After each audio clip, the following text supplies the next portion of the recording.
امریکہ نے ایران میں بھی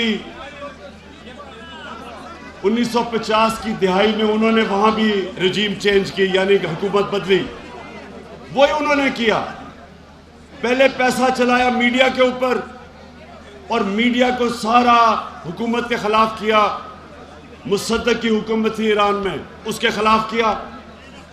پھر پیسہ چلایا اور ان کے جو اس کی پارٹی کے سیاستدان تھے ان کو خریدا اور پھر اپوزیشن سے مظاہرے کروائے.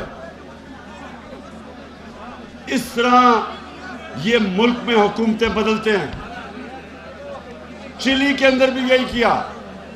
پہلے انہوں نے پیسہ چلایا، اپوزیشن کو اکٹھا کیا، پھر اس کی پارٹی کے اندر لوگوں کو خریدا، میڈیا کے اوپر پیسہ چلایا، اور یہی انہوں نے پاکستان میں کیا. اور یہ تب کیا، ایک منٹ سنو ایک منٹ.